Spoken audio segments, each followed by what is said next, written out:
waxaana wanaagsan dhammaan akhyaartana daawanaysa meel kastood joogtaanba ku soo dhowaada mar kale iyo barnaamijkeenii falaqaynta qodobadan ku soo qaadanayno waxaa ka mid a waxaa haatan cirka isku sii shareeray aqoonsiga jamhuuriyadda somalilan uu siinaya dalka maraykanku iyo hadalhaynta hadda ka dhalatay iyo tallaabooyinka hadda ay dowladda fadhiidka ay qaadayso oo hadda ay ka mid yihiin khatar weyn oo laga digayo dowladda fadhiidka oo markaa weeraro hadda ka abaabulaysa inay markaa laga fuliyo gudaha gobolka awdal ee jamhuuriyadda somalilan ninkii la odhan jiray in macalin fiqi ee wasiirka difaaca ugu magacoona dowladda fadhiidka ee soomaaliya oo markaa xalay toola baahiyey hadal iyo sawir uu markaa la sawiran yahay suldaan wabar kaasi oo uu ku sheegay in hadda ay tahay waqtigii awdal dagaalada laga fulin lahaa ninkan ayaa ku aanbaxay oo markaasi hore uga qayb qaatay dagaalka laascaanood isaga oo markaa ahaa ujeedka ugu weyn uu dagaalka u bilaabeyna si looga hortago dhaqdhaqaaqyadii xiriirkii maraykanka iyo somalilan ee wakhtiga socday 2022 ee saldhigga weyn lagu siinayay maraykanka iyo markaa dholatuskii ay sameynayeen fiqi ayaana hadda la sheegay inuu awdal markaa ka hirgelinayo dagaal xoogan oo markaasi halkaa uu ka abaabulayo kooxo argagixisada markaa qaabilsan oo markaa qaab diineed loo soo xulay sidoo kale waxaa la sheegayaa hadda in qorshaha ay dejisay dowladda fadhiidka ee ay ku weerarayso aqoonsiga somalilan ee maraykanku siinayo in ay kow ka tahay sida oo kale in kooxo abaabuleen oo qaab diineed markaa ay usoo dhiirigeliyeen ay gudaha somalilan markaa weerara ka fuliyaan kaasi oo markaa ay doodooda ah ilaa maantan ay ku doodayeen ee maraykanka u sheegayeen inay lahaayeen haddii aad somalilan aqoonsatid al-shabaab baa xoogeysanaysadii si dooda ay u hirgeliyaan ayaa waxaa hadda la sheegay in ay wadaan weeraro argagixiso in markaasi qolyo canaasir iyaga taabacsan ay soo dhiirigeliyaan kuwaasi oo markaa bartilmaameedsan doona gobolada galbeedka iyo bariga iyo sidoo kale diiniino horleh oo sheegaya in ammaanka kor loo qaado iyadoo xukuumadda somalilan aynu ognahay in wasiirka arrimaha dibadda uu markaa kulan deg dega iskugu yeedhay dhowr maalmood ka hor dhammaan wasaaradaha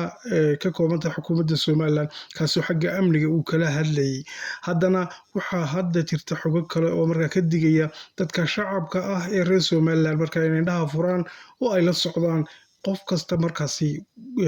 guriga jaarka la ah iyo dhaqdhaqaaqyada ka socda si ammaanka markaasi loo adkeeyo wixii ay ka shakiyaan ay la xidhiidhaan laamaha ammaanka waxaa kaloo kusoo qaadanaynaa barnaamijka jiniiskii oo markaa iyaduna jaqaaq iyo cabaadkii weynaa uu ka dhammaaday kadib markii senator ted cruz uu markaa warqad u qoray madaxweyne trump oo ugu baaqay inuu si deg deg u aqoonsado jamhuuriyadda somalilan kaasoo uu sheegay in xiriirka somalilan iyo taiwan ka dhexeeya jiniisku ku cadaawadeynayo oo dagaalada markaasi ka socda bariga somalilan gobolka sool bari uu jiniisku markaa ku cadaadinayo oo uu markaa uu samaynayo si somalilan iyo taiwan loo kala ilaaliyo saa darteed ay maraykanku inay tallaabo adag ka qaadaan ay tahay faragelintu ku sameynaya jiniisku somalilan iyo hirdanka u dhexeeya china iyo maraykanka oo hadda markaasi africa ay madaxa isla gelayaan tartanka hadda bilaabmayana faa'iido weyn ayaa ugu jirta somalilan aqoonsigeedana soo dedejinaya waxaa kaloo kusoo qaadanaynaa barnaamijka madaxweyne trump oo la sheegay in sababo jira awgood hadda aanu aqoonsiga jamhuuriyadda somalilan diidi karin somalilan waxay usoo bandhigtayna markaasi uu aqbalayo haddaba waa maxay sababaha ugu waaweyn ee ku kalifaya trump inuu somalilan si degdega u aqoonsado xogta hadda la helay ayaan markaasi idiin faahfaahin doonaa qodobada iyo qodobo kale ayaan kusoo qaadanayna barnaamijka kusoo dhowaada waagaagan ku bilowna barnaamijka dowladda fadhiidka soomaaliya ayaa hadda iskudaygii ugu dambeeyey waxa ay markaasi ku dhawaaqday xiliyadii dambe in markaa ay bilaabayso dagaal ay ka wado markaasi ay soo qorshaysay oo ka fulinayso gudaha gobolka awdal ee jamhuuriyadda somalilan ninka kooxaha argagixisada ah hore uga tirsanaa ilaa haddana ka tirsan ee double agencyga ah ee markaa loo yaqaano fiqi oo markaa dhinacna shaar dowladeed xiran dhinacna kooxaha argixisada shabaabka ka tirsan oo aynu warbixintii ay qaramada midoobay ku sheegtay 2013 in ninkaasi double agent yahay taasina ay ku cadaynayso hadda dagaalka tooska ninkaasi uu kula jiro aqoonsiga Somaliland iyo jiritaanka Somaliland oo isagoo oo wasiirka arrimaha gudaha ah iyo haddana isagoo wasiirka arrimaha dibadda ah iyo haddana isagoo ah wasiirka difaaca ay imika ugu magacaaban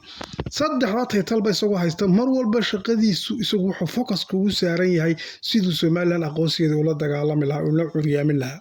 ninkan ayaa mar walba u heelan in uu markaasi aqoonsiga Somaliland burburiyo oo uu la dagaalamo sababtuna wax kale ma aha ninkan waxa weeyaan kooxaha argagixisada ayuu ka tirsan yahay waxaana uu yahay mowqifkiisu mid aad ugu fogaaday oo markaasi inay Somaliland dowlad noqoto nacayb weyn u qaba waana markaasi mid ammaanka iyo horumarka Somaliland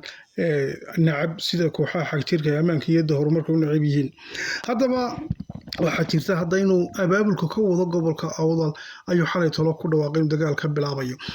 si kasta haatee waxa hadda aanu ogeyn gobolka Awdal inaanu ahayn igu soo carar ama meel uu kicin karo waxaana hadda hormuud ay u yihiin aqoonsi raadinta jamhuuriyadda Somaliland dadka reer Awdal ka soo jeeda waxaa ka mid ah ambassadorka Mareykanka u fadhiya jamhuuriyadda Somaliland ambassador Bashir Good oo nin reer Awdal ah wasiirka arrimaha dibadda Cabdiraxmaan Daahir Aadan oo isna ah nin reer Awdal iyo markaasi madaxweyne Daahir Yaala Kaahin oo ahaa madaxweynihii dadaalka xoog gale u galay aqoonsi raadinta jamhuuriyadda Somaliland gaarsiiyay heer midowga Afrika markaasi ay tiinkii u soo diraan warbixinta ka diyaariyay Somaliland iyo Soomaaliya inaanay isku mid haydna ka diyaariyay reportka 2005 sidoo kalena heer caalami gaarsiiyay ilaa iyo markaa mas'uuliyiintii dowladda Mareykanka waqtigaasi Janday Farayser ay aqoonsiga Somaliland ka doodo haddana markaa sidoo kale waxaa hadda xukuumadda la taliyaal u ah rag markaa rugcada ah oo hore ugu soo hungoobay markaasi Soomaaliya waxba oolna ogaaday oo uu ka mid yahay markaasi Professor Axmed Ismaaciil Samatar iyo sidoo kale wasiirkii hore ee maaliyadda Soomaaliya ninkuu qaabilsan ahna hadda dhinaca maaliyadda la taliyaha madaxweynaha Cabdiraxmaan Ciro oo qaabilsan haddaba waxaa hadda uu markaasi wadaa indhabeel iyo ismaqiiq fiqi isagoo oo markaa sidii laascaano dagaalka uga bilaabay isle uga bilow markaasi gobolka Awdal kooxaha uu adeegsanaya hadda shaaca laga qaaday inay yihiin markaasi koox diimeediyay markaas inuu kusoo gabado laga yaabo waxaana hadda la qorsheeyay oo dowladda fadhiidka ay qorsheysay in weeraro abaabulan markaasi oo kooxaysi ah laga fuliyo gobolada kala duwan ee Somaliland si loo yiraahdo waxay diidan yihiin aqoonsiga Somaliland Mareykanku siinayo amaankana khalkhal ay u geliyaan haddaba waxa hadda laga digayaa oo loo sheegaya dhinaca xukuumadda iyo shacabka in ay markaasi xoog loo adkeeyo loona fiirsano xagga sirdoonka iyo markaa wardoonka iyo xuuraanka iyo xog ururinta in la xoojiyo markaa si loo ogaado dhaqdhaqaaqyo kasta oo markaa dhammaan gobolada Somaliland ka socda lamaha amaankana markaa lala wadaago waayo waxa hadda dowladda fadhiidka ay u soo dhigatay inay horumarka iyo markaa aqoonsiga iyo khayraadka iyo nimcada Somaliland ay markaa iyadu hor istaagto si iyadu markaa ay jeebka ugu shubato wax looga weydiiyo wax kale la iskuma dilayo waa khayraadkaasi markaa iyo macdanta iyo hantida Somaliland leedahay ana cunayo markaasi idii talinaya ayuu Xasan Sheekh taagay ninka markaa xabaalaha iyo qubuuraha iibinaya ee markaa dadkii xitaa uu talinaya xamar joogay guryahoodii ku haystay sandaqadaha duminayay markaasi sidoo ugu tacadiyay la arkayo hadda waxa markaasi ka sii xal layahay in goobta istaraatiijiga Somaliland ay ku taalo iyo saldhigyada ay kareynayso iyo markaa berbera iyo khayraadka kale ee Awdal iyo Sanaag ee markaa dahab leh ee macdan leh ee markaa hadda ay Somaliland dadkeedu u tashanayaan ayuu leeyahay ala qaadanayaan wax kale looma dagaalamayo dhinaca kale xoggaata waxa la isweydiinayaa Trump ayaa hadda waxa la xaqiijiyay in sababo dhowr ah oo jira awood aqoonsiga Somaliland aanu diidi karin qodobadaasi ayaa waxa kow ka ah marka koobaad Somaliland waxay tahay mid khayraadka iyo macdanta uu markaasi Mareykanku hadda u raadinayo mid qani ku ah ay tahay Somaliland oo marka yacni arkayna in siyaasadda Trump ee hadda ay tahay marka caalamku kula shaqeynayo waa give and take maxaad idinka siinaysaan aan wax siiyo saasuu marka caalamku kula shaqeynaya wadamo badan oo macdanta qani ku ah oo Congo iyo Rwanda iyo ka mid tahay ayaan ognahay markaasi hadda inuu kulamo la yeeshay madaxweyne Trump saa darteed siyaasadda Mareykanka ee ah macdanaha ay u baahan yihiin oo lithium ay ka tahay ayaa horta ay Somaliland haysataa dhinaca kale waa wadan Somaliland markeeda hore dimuqraadi ah oo caalamka ay la shaqeysatay doonaysa oo marka dawladnimada u bisil maaha meel la khasbayo sida Soomaaliya kale dawladnimo lagu khasbayo oo Mareykanku dhowr iyo 10 sanadood ugu dambeysay balaayin dollar ku bixiyo caawimaada